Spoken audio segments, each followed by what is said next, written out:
welcome to Spooky Southcoast. Tim Weisberg with you, along with Stephanie Burke, the silent assassin, Matt Costa, and science advisor, Matt Moniz, the gang, all here together broadcasting live on WBSM via the Radio Pup app and on Spooky TV at SpookySouthcoast.com. We have to make sure we mention the Radio Pup app because a lot of folks are listening, you know, in places where they don't get the WBSM signal.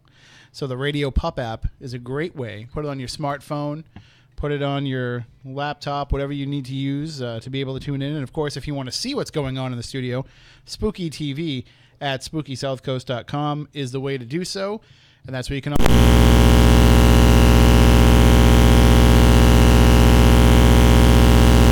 Spooky Live. That's the way to do it. And things went pretty well, I'd have to say, by the way, guys. I haven't had a chance to talk to you about this all week long. Even though we talk all week long, we never mentioned this throughout the course of the week. But things actually went very smoothly last week with our Bridgewater Triangle show. It did. It went off really well. Surprisingly, it did. Yeah, I didn't. I had... it was almost like one of those... when you're a kid and you're learning how to ride your bike...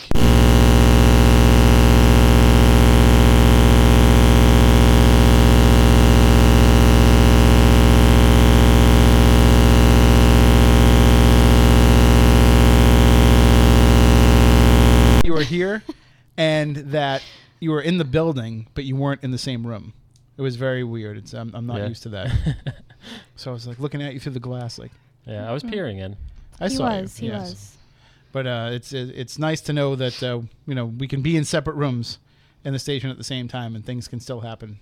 Things can go off without a hitch. Right. Thank you to all the teams that went out into the field for us too. I know, Moniz, it was the first time you were otherwise charged with being up at that UFO conference. So it was the first time that you've ever missed the Bridgewater Triangle investigation show. I told them I was going to help them out with their audio visual, and then I realized after I had made the commitment that was the same date as our show. And yeah, we tend to book that one kind of on the fly a little bit because it's all weather dependent. So it all depends. Like, okay, this Saturday night, according to Poor Richard's Almanac. I almost said King Richard's Almanac, but according to Poor Richard's Almanac, the Venus will be over here and Mercury will be over here, and the winds will blow from the southeast, so maybe it won't rain. That's pretty much how we determine it. And there's been some years where we've sent the teams out in the rain. You've been out there in some of the wet years, and then there was a year we decided, well, let's move it to August because if we move it to August, then it's so much better for everybody until they got eaten alive by mosquitoes. And when we started putting investigators at risk for Triple E, that's when we're like, yeah, I think we'll move it back to October. That's why they make bug spray. I don't know. Bug spray might not be enough when you're out. We had a team out at Lake Nip, so I don't even think like a whole can of DEET, pure DEET itself would have been enough to counterbalance those mosquitoes. Well, it was the year that you guys booked it during a hurricane too. Yeah. We've got about 2011. We've got about a 60% success rate with picking the right date for that show, but this year was definitely one of them. So thank you to everybody, and of course we will as the data that was collected comes rolling in, we will share it with you, the audience. And also we want to share with you by using the hashtag SpookyLive on Twitter. And you can join in with that right on Spooky TV at SpookySouthcoast.com. Coming up in just a bit, we'll be joined by our guest tonight, Stiles White. He is the director of the new film Ouija. And if you have been seeing the trailers for it, seeing the commercials on TV, it's a very creepy film. It looks like it's going to be a pretty good hit. You know, this time of year, horror movies always do well. But it takes a special horror movie to kind of stay lasting in the public's imagination. We've had that the last few years, and Stiles White has been one of the people responsible for those films. He and his wife both wrote The Possession together, and if you remember that was the story of the Dybbuk box, and now they are back. This is actually Stiles' directorial debut with Ouija, and we were going to have Robert Murch joining us as well, the Ouija historian and expert, but he is unable to join us tonight because something came up, and it's something of a personal nature, but it's also Ouija related. So he wanted us to share this with the audience as well to let them know.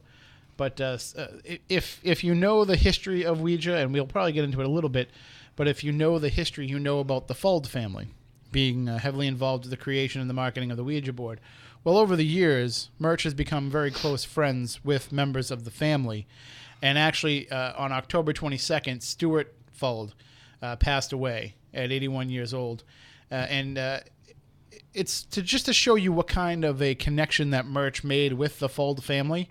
It actually mentions him in the obituary. Wow.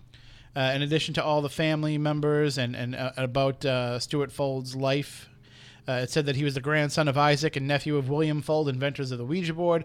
He enjoyed hanging out and being part of the Ouija phenomenon with his adopted son, Bob Murch. Wow.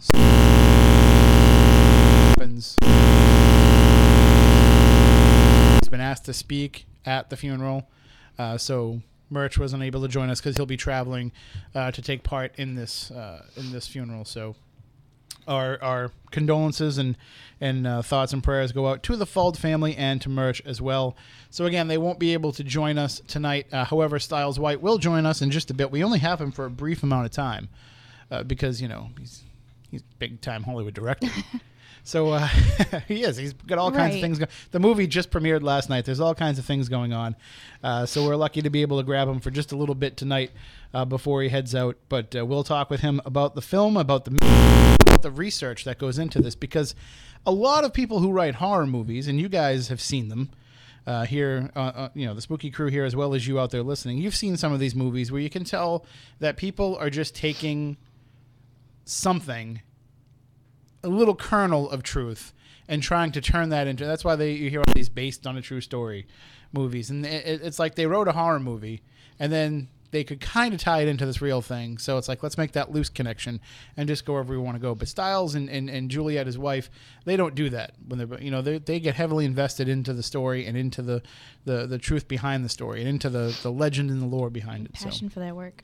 And it shines through. I mean, I thought The Possession was a great film in terms of the story being told and the way that they were able to work the Dybbuk box story in, because the Dybbuk box is something that, we're not really sure if that's even a true story. Mm-hmm. If you get into the history of it, it could be total garbage.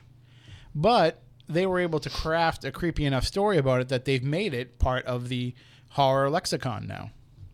And the same thing can happen with Ouija. There's still a lot of people that don't believe they're anything more than a game. That's nothing more than a hunk of cardboard and a piece of plastic, and everything else is just all in our minds. Well, that's just as scary.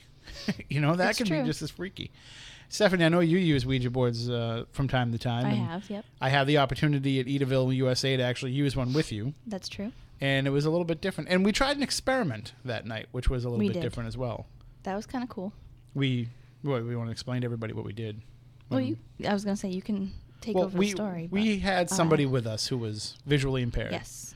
So we thought it would be interesting to put her on the board. She wanted to do it. She was asking. She actually asked. She was the first one to ask. So, and then, from your perspective as somebody using the board, what was that like to be working with somebody? I already have a belief, and I know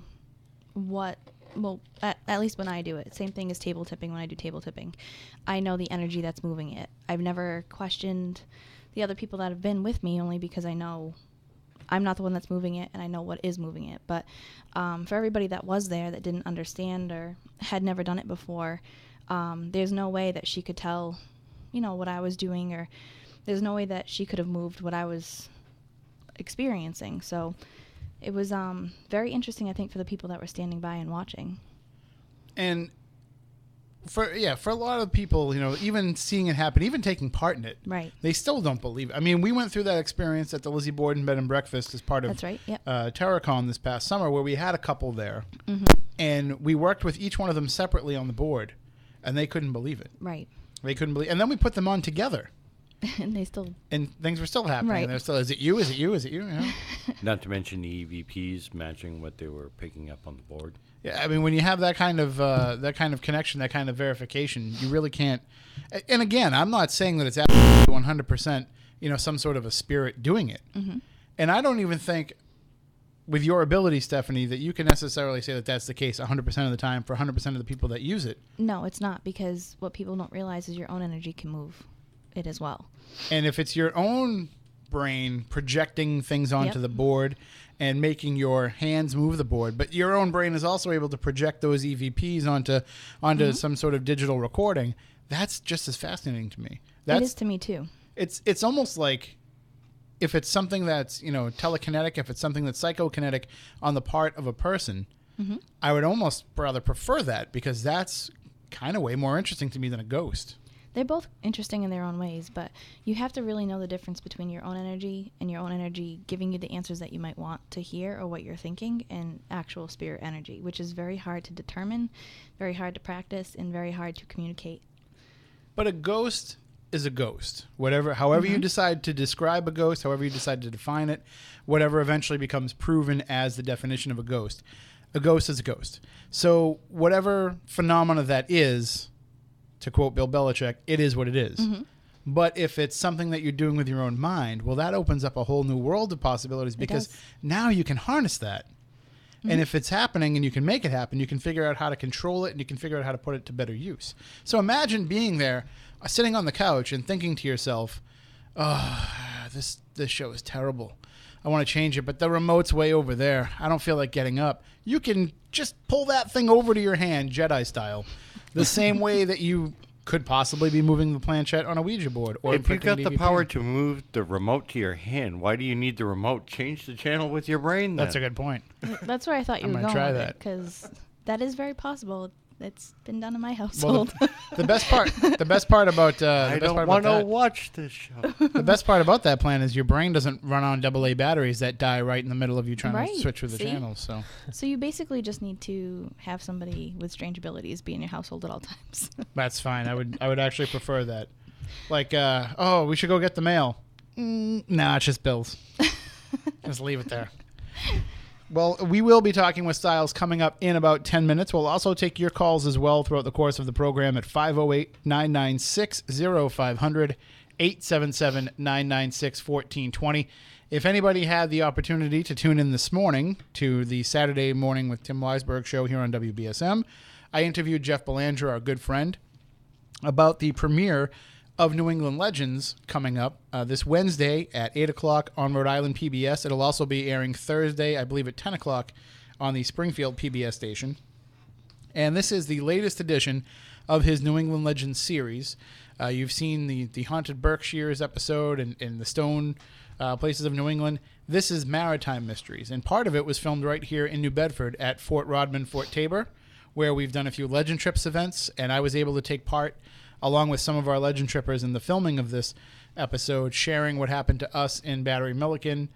And I can tell you, when you watch it, I haven't seen the whole thing yet. I've just seen the trailer, and it's amazing, like just how it looks. I mean, this is a true brilliant production.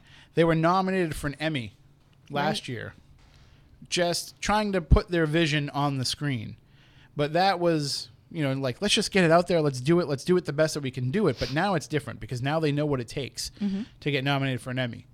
And as Jeff was saying this morning, it's an honor to be nominated, but you know what it takes to win. You want to try and up your game a little bit. So they've done that with this edition. So you'll have the chance to see it for yourself Wednesday night at 8 o'clock on Rhode Island PBS. And Jeff will be there in the PBS studios. That's cool. As part of the fall pledge drive. So normally when that pledge stuff comes on, I turn the channel, or I'll DVR the show and then just forward through the pledge stuff, because I'm like, oh, come on, PBS.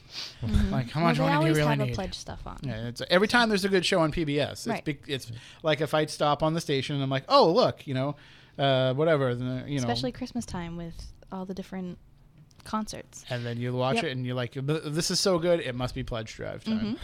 And sure enough, they come on in the middle. And so this time, I don't think I'll be fast forwarding it, because Jeff will be there and he'll be sharing some of the stories. And I don't know if he's going to tell this story, because he was so involved in the filming of the episode and helping with all the production end of things, that he wasn't experiencing the same things that Cindy and Frank Thibodeau and I were experiencing while we were just hanging around in Milliken waiting for the cameras to roll.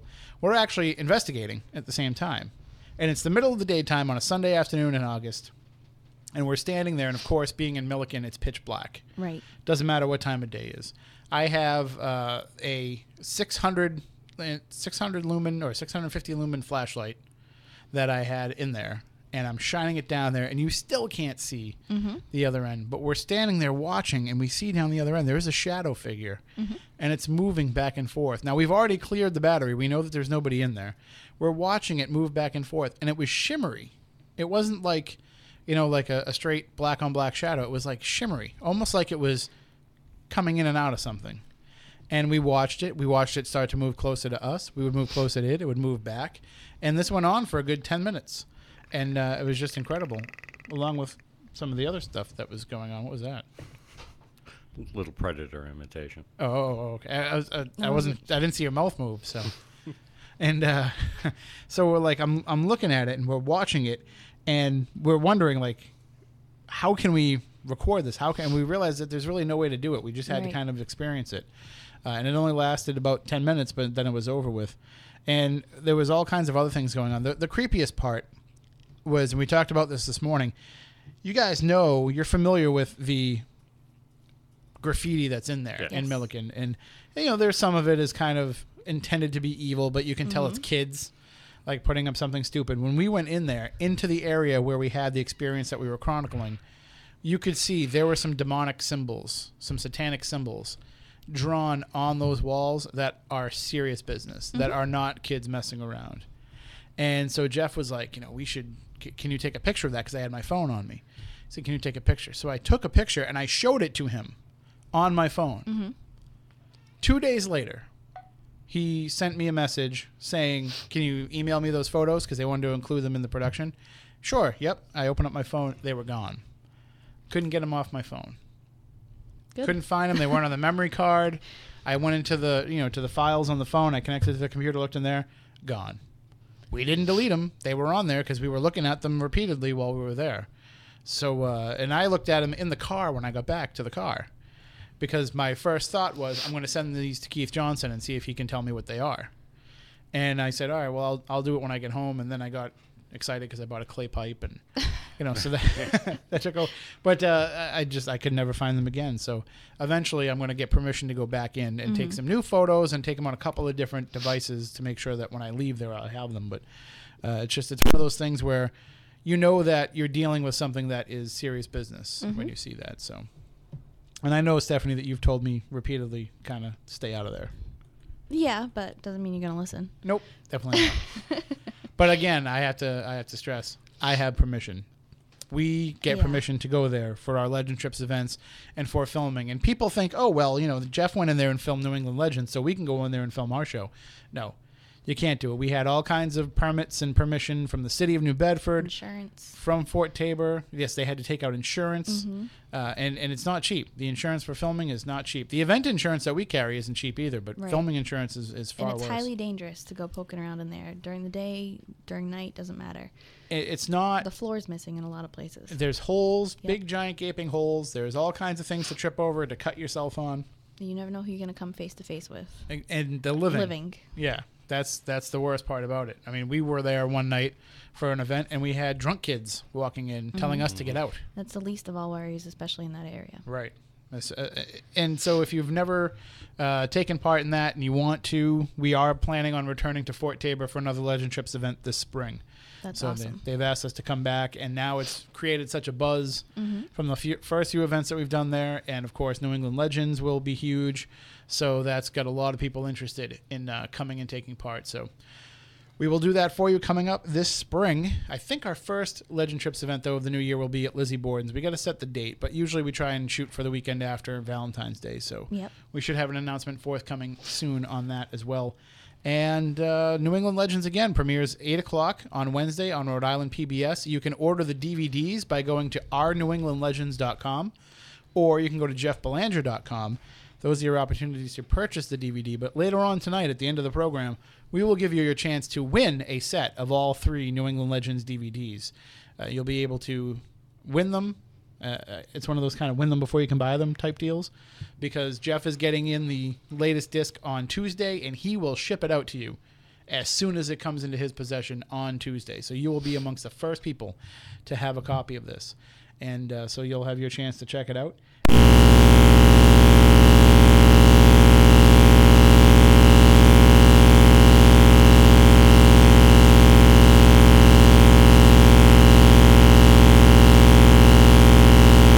U.S. winner. How do you know? Sometimes I ask him questions and he doesn't know what I was saying because he was doing something else over there. He's running the whole show, Spooky TV. He is. He definitely is. But just curious. Just saying. It's called PAL, PAL, and then there's NTSC. Just saying, you got to up your game on the spooky TV after last week. We had a we real need more, director. More in there. star wipe. We had a real director sitting over in that chair when Aaron Cadge was here last week directing spooky TV. And he didn't show up this week. What the heck? But he said we can call him. But you'll notice, too, that... He's probably setting up his Halloween display. When you do it, that's true. When you do it, though, we are able to upload it to the internet afterwards. So Poor Aaron. Just saying. Oh, I know. He was so apologetic. It's like, dude, so it's upset. not your fault. That was like the least problematic thing that happened ever. Yeah, that's during all the Bridgewater Triangle. Our last concern about last week's show was whether or not the YouTube video was going to load up. But speaking of real life directors, we will have one coming up in just a few moments here on WBSM when Stiles White, the director of Ouija the movie, he will be joining us to talk about the new film coming up. Stay tuned for that. We'll be back in just a moment with more here on Spooky Southcoast. Follow us anywhere, anytime, on the Radio Pup app. Thanks to Provider Power, AM 1420 WBSM and WBSM.com. This next song goes out to someone real special. Web developers. You've developed a world wide web of convenience, and Geico.com is eternally grateful. Now everyone can pay bills, manage policies, maybe save big money on car insurance, all from the comfort of their desk chairs, recliners, and waterbeds. You're magicians with wands made of binary code, and that's why we're sending this next song out to you. For a free rate quote, visit Geico.com. If you want to work until you drop, reduce your standard of living in retirement, or lose more of your hard-earned money in the stock market, then just ignore me. But if you'd like to generate a steady, predictable income, I'm talking real wealth and financial security for as long as you live, then listen to this. A free report is now available that reveals the money-making secrets Wall Street and the banks don't want you to know. It reveals how you can get guaranteed growth, safety, and wealth-building power without risking your money in the Wall Street casino. To get your free special report, visit bankonyourself.com. That's bankonyourself.com. Right now, buy any new carpet at the Home Depot and the installation is only $37 for the whole house. So let's cover more rooms with the same budget and get best-in-class carpet installation with a lifetime warranty. Visit homedepot.com/flooring measure to get started.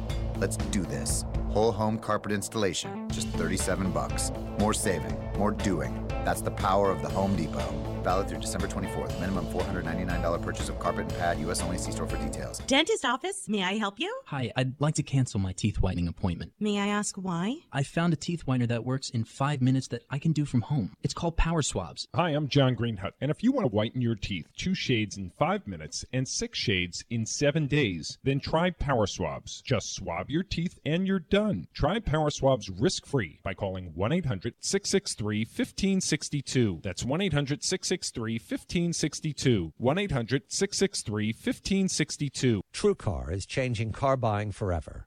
I'm John Batchelor. TrueCar helps car buyers get rid of the fear that they might overpay.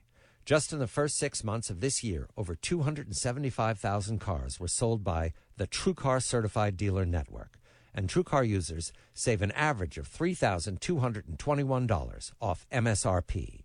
When you're ready to buy a car, just follow these 3 easy steps. First, go to TrueCar.com to find out what others paid for the car you want. Then, register to see upfront pricing information and lock in your savings. Third step is simple. Just print out your savings certificate and take it to the TrueCar certified dealer for a better, hassle-free car buying experience. Some features not available in all states. To see how much you can save on the car you want, simply download the TrueCar mobile app or visit TrueCar.com today. That's TrueCar.com.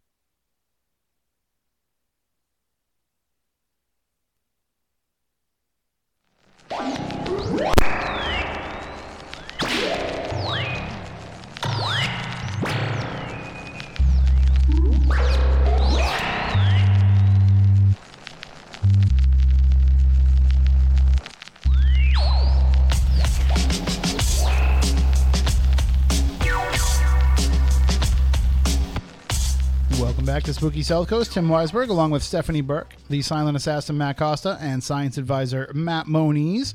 And we are honored to have joining us right now the director of the new film Ouija, as well as the co-writer, along with his wife Juliet Snowden. Stiles White is joining us on the phone. Good evening, Stiles. How are you? Hey, guys. Happy to be here. And we're so glad to have you back. We talked to you, of course, when The Possession came out a few years ago. And now you're here to join us to talk about what is your directorial debut, right? That's right. Yeah, we talked a couple years ago on The Possession, and it seems like Juliet and I have this affinity for haunted and strange household object movies.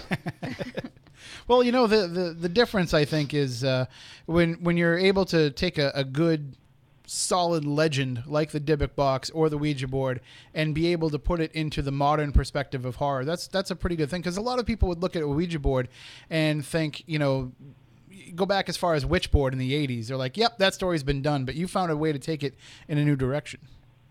Yeah, I think for us, what initially attracted us to this idea is, to be honest, we had sort of been toying around with the idea of a seance movie, a modern-day horror film that was based around a group of characters who needed to conduct a seance and make contact with someone or attempt it, because it just seemed like it was the time for that kind of idea. And, you know, culture-wise, we're very much in a place right now where we're all on our cell phones and computers and iPads 24/7, and the idea of, in the modern setting, a group of characters who gathered around a table and conducted a seance felt like a very traditional, classic idea in the modern setting. So when we got the call to see if we were interested in doing something based around the Ouija board, it seemed like the perfect opportunity to use this real-life object that everyone was already familiar with and try to tell a modern-day seance story around that. But when trying to do that, I mean, you have to take into account, too, the modern perspective and the modern kind of stereotypes toward the seance as well. Yeah, I mean, it's... Juliet and I obviously are researchers and students of all kinds of phenomena and weird episodes and things that have, you know, from the past and historical incidents, and trying to find a full-length movie spin on that. And so thinking about the idea that trying to make spirit contact during the Victorian age and the popularity of spirit boards, talking boards, Ouija boards in the late 1800s, early 1900s, really before, you know, radio and TV became the predominant, you know, electronic household devices that the family would gather around.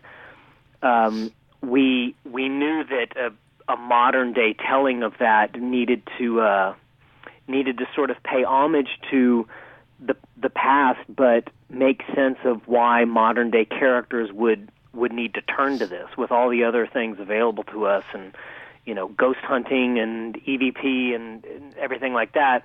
And we loved the idea that a group of young characters had recently lost a best friend, and there were mysterious circumstances around that death. And because our main character, Lane, played by Olivia Cooke, that she had played the Ouija board with her friend who died when they were little girls, she thought maybe that's a way I can connect back with her and try to reach out to the spirit realm.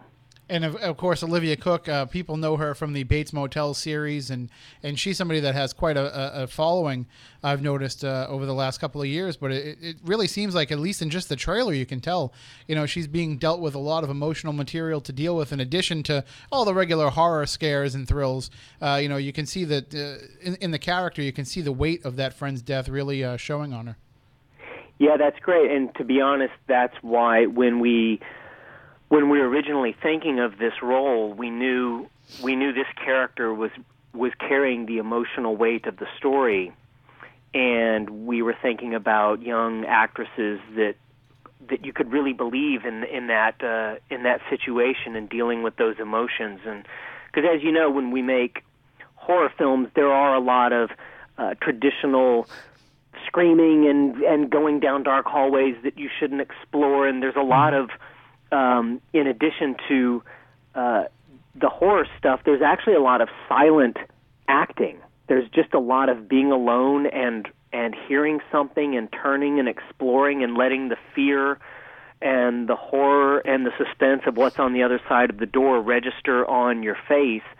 And when we auditioned Olivia, she conveyed all of that right away, and we knew it was her, and we knew we could build a really interesting cast around her and have an interesting story. Well, you mentioned, some of the shots and the setups that people are used to in a horror film. And, some people look at a horror movie and say that a lot of it can be formula.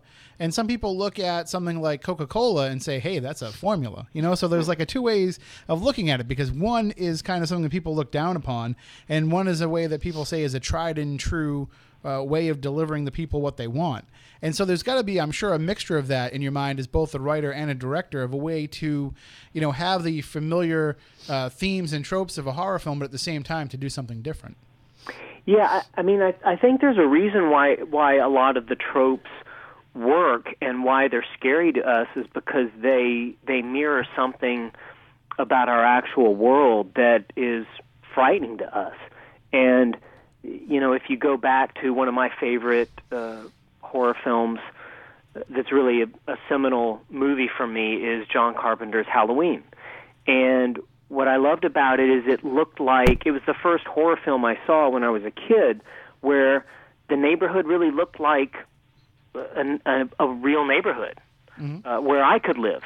And people walking to their friend's house across the street and babysitting kids next door, and it looked like the real world to me. And the idea that you could be upstairs in your bedroom and look out the window and see a man in a mask standing there amidst the laundry blowing in the wind was terribly frightening to me.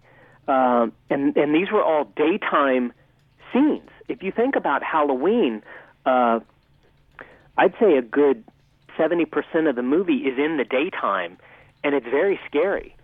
And I thought when we were coming up with Ouija, I wanted it to have that same feel. I wanted it to have that same neighborhood feel of young characters in their lives and being contained, maybe not so much in a house, but in a neighborhood and walking to each other's houses. And so I think what's scary about a lot of horror films is if we are in our house late at night and we hear a sound and we know all the doors are locked, our mind immediately goes to terrifying places. And we want to go venture into the house to make sure that something isn't really there, but it's terrifying to have to do that. And I think as an audience to watch characters, what's fun in a horror film is a character can go investigate and explore, and unfortunately there probably is going to be something there. There probably is going to be something supernatural or a killer or something terrifying there waiting for him in the shadows. So those tropes definitely work for reasons, because they strike at our fears of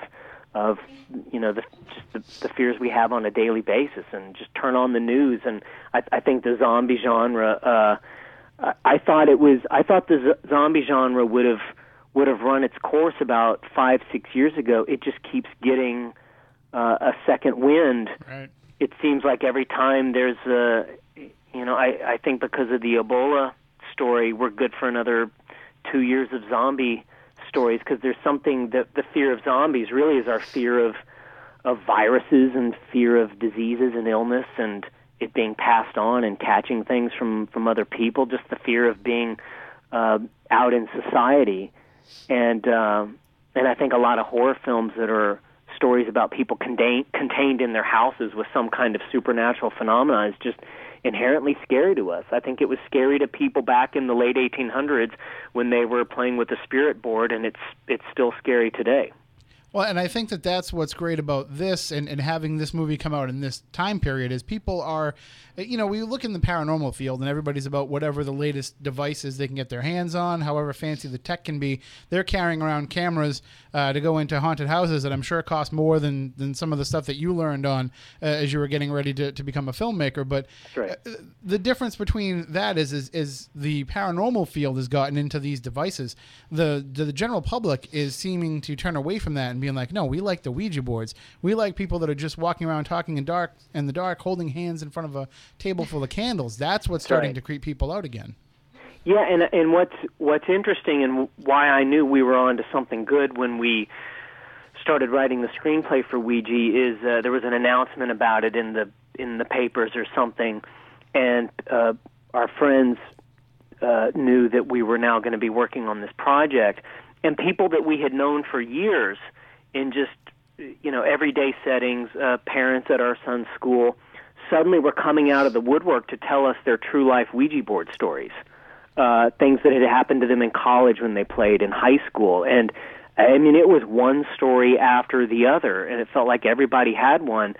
And I knew that we were tapping into something that had a real relatability to a lot of people. And I in our research, we had, at really the height of the spiritualism movement in this country.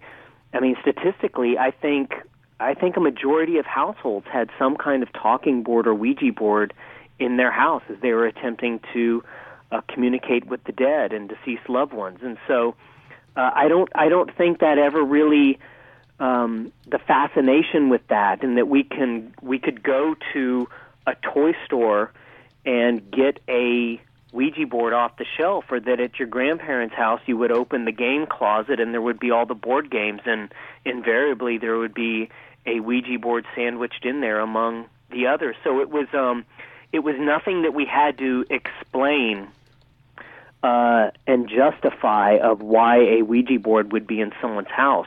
Now, the particular door that our characters unfortunately open in the movie, that's where we could be unique about it. But I love that we could just jump right into a seance story and the audience could be like, yeah, Ouija board, trying to talk to a dead friend, and we're ready to go. Now, from a technical standpoint, too, it must be a lot easier and a lot more freeing for you. Did you know when you started working on the script that you would be the one helming the film as well as the director?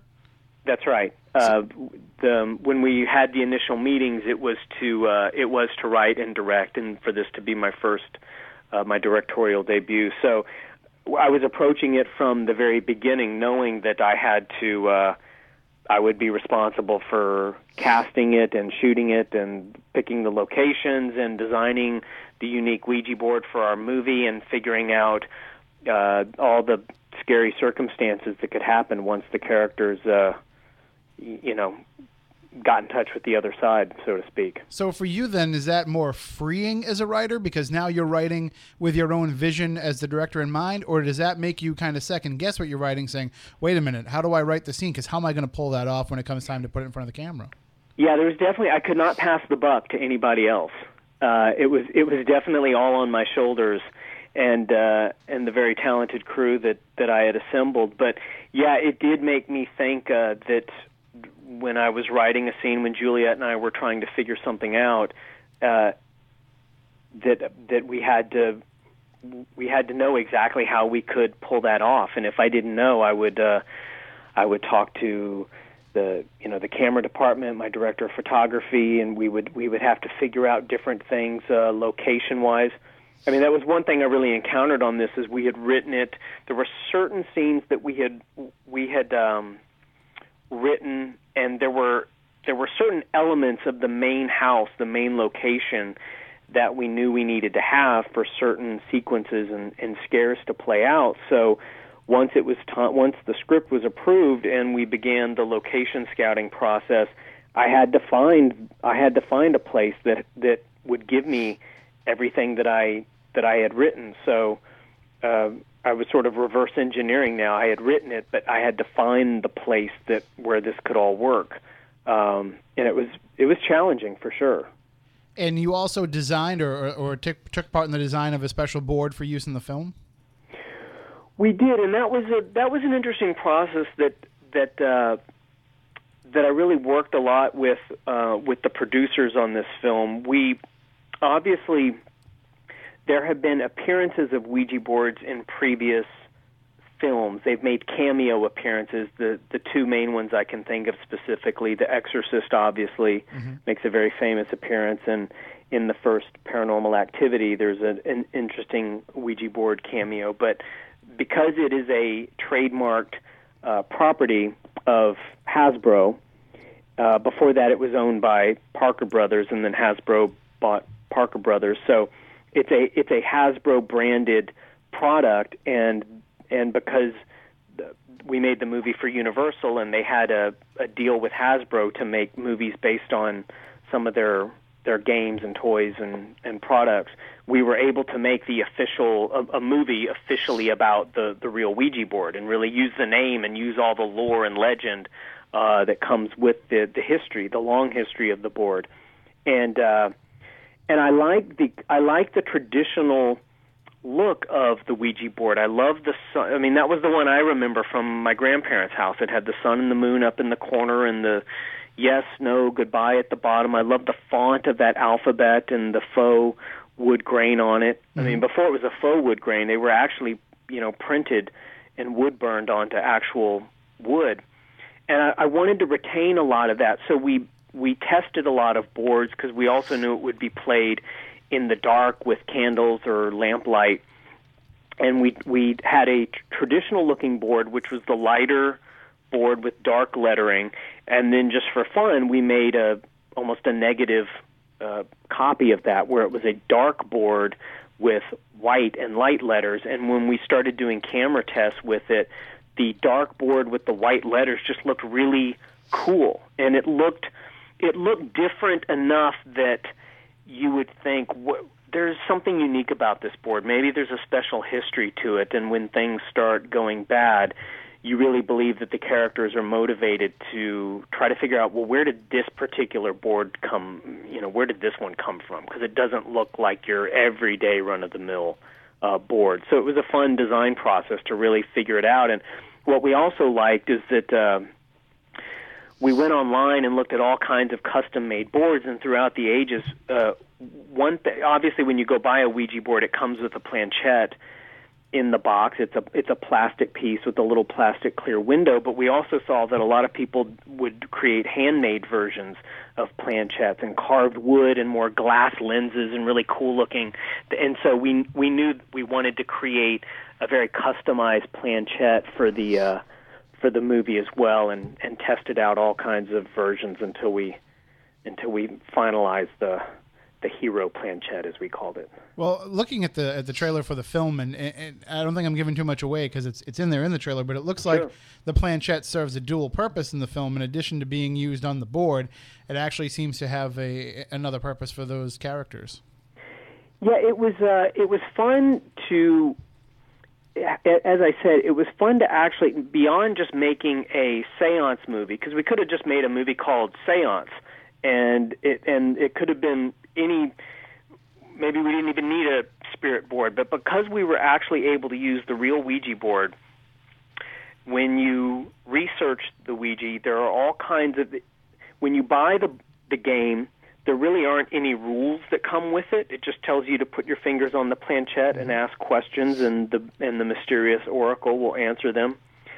But urban legend-wise, when you go online, there are all kinds of rules that people have developed over the decades of the do's and don'ts of playing with the Ouija. And so we knew we wanted to create some core rules that the characters follow and believe in. And out of all of the urban legend rules that we came across, the three that we really liked that were interesting to us were never play in a graveyard, always say goodbye, and never play alone. That seemed really edgy to us, and I like the dare quality of the Ouija board to begin with. It's sort of that final barrier to cross of, if you're a young person, if you're a teenager, if you're a high schooler, there's all kinds of dares that you would probably go along with. But I think once someone dares you to, like, well, you want to go to a graveyard and play with a Ouija board, I think a lot of people wouldn't be brave enough to cross that line. And I love that idea about playing the game. So those were the core rules that we came up with, but it was also fun to come up with our own urban legends about the game, and one of them was that there was a saying that you needed to say at the beginning of a Ouija board session, which was, as friends we've gathered, hearts are true, spirits near, we call to you. I liked that summoning and that calling of the spirits. And the other idea was that once you played, you could lift the planchette, and if you looked through the lens there, it was the eye to the other side. Maybe you would be able to see a ghost. That seemed like kind of a fun slumber party idea that girls would have come up with to try to scare each other. And so that was a cool idea that we threw in the movie as well. Now, of course, until anybody sees the movie and sees what goes on in the film, nobody really knows how it's going to end, what the end result's going to be. But do you think that this has the potential to be something that there would be a franchise based around it, or did you conceive this as being like a one-shot, one story to be told? Yeah, I think the movie that we made that's out now is definitely one particular story that's told about this particular group of characters and their session with a Ouija board and the door that they happen to open. And I think what can be explored further in future versions is that there are other characters and they have another need or someone that they're trying to reach out with or some question that they're trying to answer, and they turn to the Ouija board and they open a different door. So imagine a long, long hallway, and there are dozens of doors, and I think each door can lead to a different scenario. So I think the board itself and just the nature of how the game is played, and maybe not quite being sure when you do attempt to make spirit contact. We always said in meetings when we were developing this movie that the Ouija board is more like a phone. You can make a call, but you may not be quite sure who's going to answer. Wow, excellent point. Now, one question that I will ask you is, and of course you're still in the process of getting out there and talking about this film, promoting it, and seeing what happens with this, but are you already working on the next project, yourself and Juliet? We are working on something else. We are already at work on our next script, and we're very excited about it. I cannot tell you what it's about, but it's let's just say we'll probably be back on the radio talking about it in a few years, because it's based on a phenomena that's very interesting, and I think will be interesting to your listeners. And we want to explore a different kind of phenomenon and tell a very interesting and I hope exciting story about it. But that's all I'm really able to say. I love it. Just that tease is enough for me. But just to say more strange things. And I can understand if you can't talk about this either, but the Poltergeist reboot that had been talked about that you guys have been working on, is that no longer in the works, or? No, actually, yeah, that was something that we worked on a while ago, and it was with a previous incarnation of the studio MGM, and then I believe they changed hands, or new owners came in and new people are running the company. And so our version was put on the shelf and put to the side in the restructuring of everything. But fortunately for all of us, fans of horror movies, and the producer Sam Raimi picked up the project, and he commissioned a different draft on it, and I think they've already shot it. And funny enough, in the editing suite where we were working on Ouija, the Poltergeist movie was editing literally next door to us. Wow! So by coincidence, that was happening next door. So good news for everybody. I think the movie is slated to come out next summer. Actually, summer 2015. Well, the good news for you guys, you avoided being part of the Poltergeist curse. So hopefully that doesn't rear its head on the new production either. Yeah, but it's funny.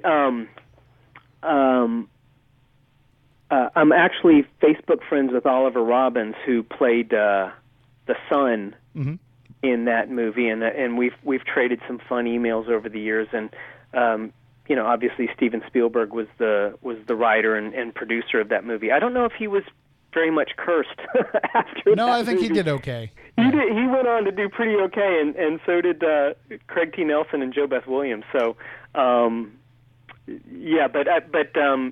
people ask me on Ouija if we experienced any kinds of real life episodes, and unfortunately, I cannot report any real life strange paranormal phenomena happening on our set. Although we were shooting in a house out here in Los Angeles that was built in 1895, so almost a 120-year-old house, big Tudor revival, 3 stories, huge basement, and the house throughout the years has had various owners, and I think at one point, maybe in the 20s, it was possibly a a house for single mothers or wayward women or something like that. So it definitely felt like a place where a lot of souls had passed through those rooms before us. All right. Well, thank you so much for joining us, and best of luck with the film. Looking forward to seeing it.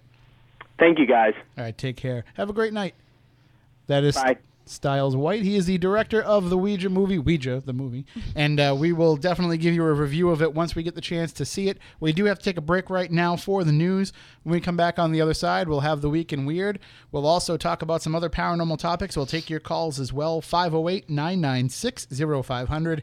877-996-1420, and you can join us in the chat on Spooky TV at SpookySouthcoast.com by using your Twitter account and tweeting with the hashtag SpookyLive.